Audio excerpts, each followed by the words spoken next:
MTG Mancini here, coming at you with what I sleeved up at my local RCQ, how I scrubbed out, and how those games went. Let's get into it. Now, a little note, I played an MDFC in my deck, and I chose my pink sleeves. These are my pink matted dragon shields. I love these. I buy all of the pink matted dragon shields. But the problem is, and I don't know if it comes across in the video, you can see the back of the card. So I went up to the judge and asked them, what can I do about my MDFCs? He said that you needed to get those cards that were one side, the magic card, the other side, a blank face. I didn't have anything set up for that, and neither did the store, which is not their fault. They don't need to have those things. So I had to buy new sleeves.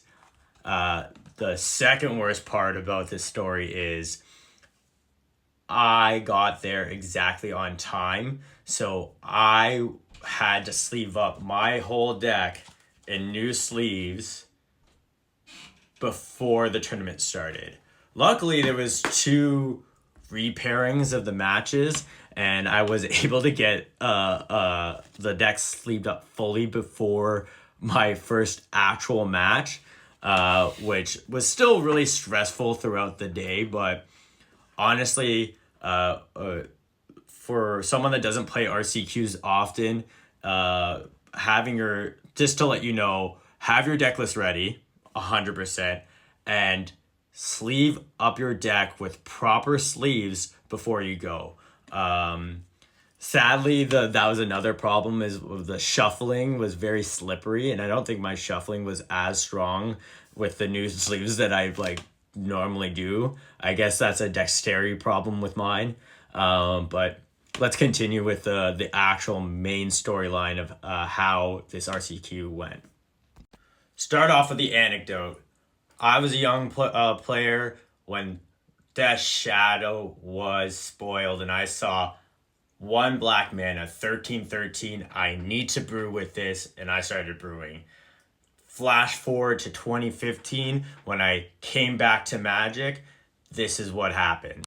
I came back into Magic in 2015 and saw this contraption of playing Phyrexian mana cards like Jataxian Probe, Mutagenic Growth to get your life low to play Death Shadow, but also Jataxian Probe, basically a free see if I can win this turn card.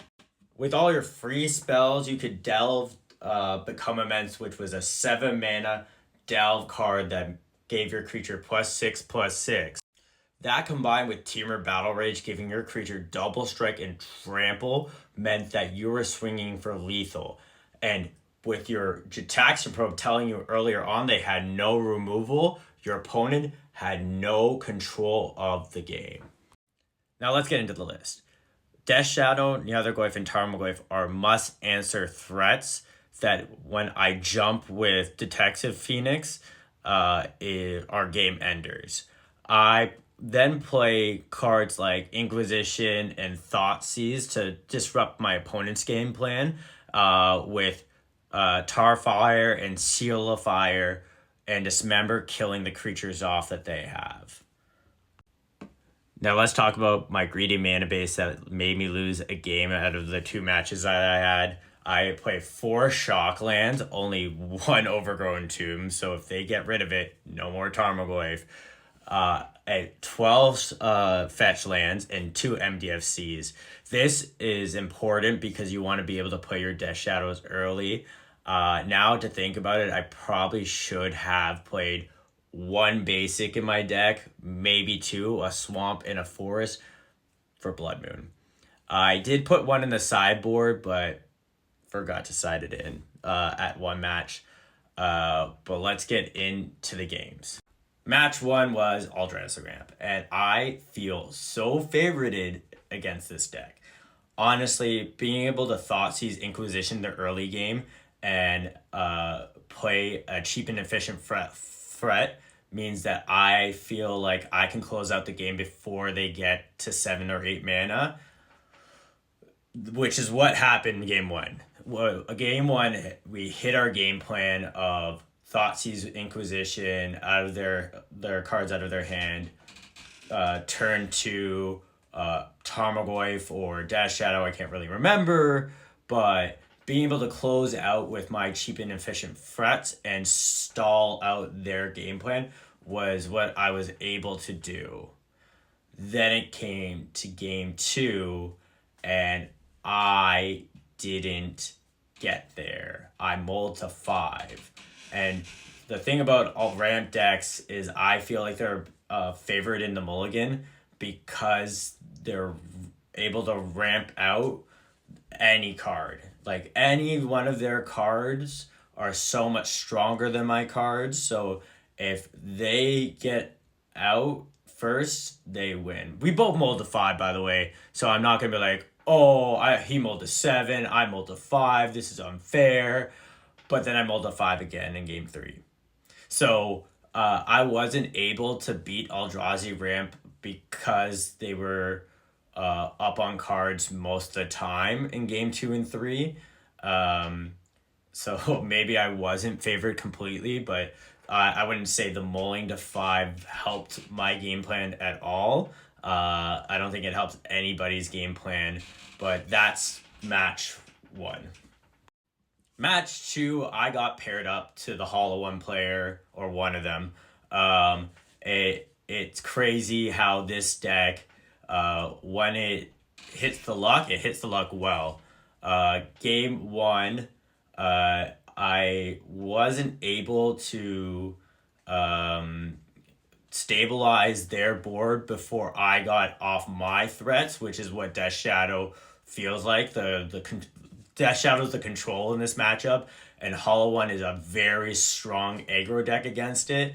And honestly, looking at the deck more and more, I think I should just play a Hollow One because it's a deck that plays the game plan I want to, which is cheap, efficient creatures, aggro,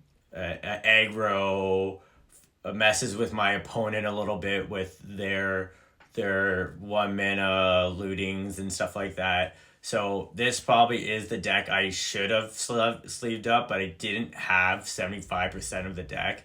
So that's why I went with Death Shadow. Like I said, game 1, I was not able to stabilize in time.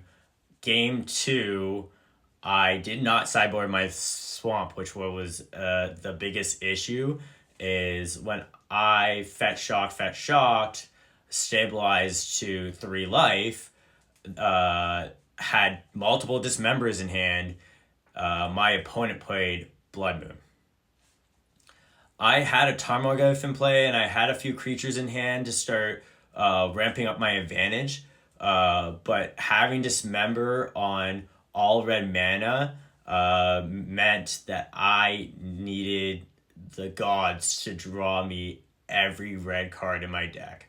Luckily, I have Faithless Looting that would cleaned out my draws, but honestly, this is a major reason why I should have sideboarded the Swamp. I did not think my opponent would have put the Blood Moon in their deck. It happens. You forget about Blood Moon from time to time. I sideboarded out my Thoughtseize and Inquisitions because they tend to just be mismatched with this aggro game plan. So sad to say I lost to the Blood Moon on game 2 because I didn't sideboard my Swamp. And I hope this is a lesson to all of you, is to play just enough lands or proper lands to be able to cast your creatures. But I did get SOL'd out of the game.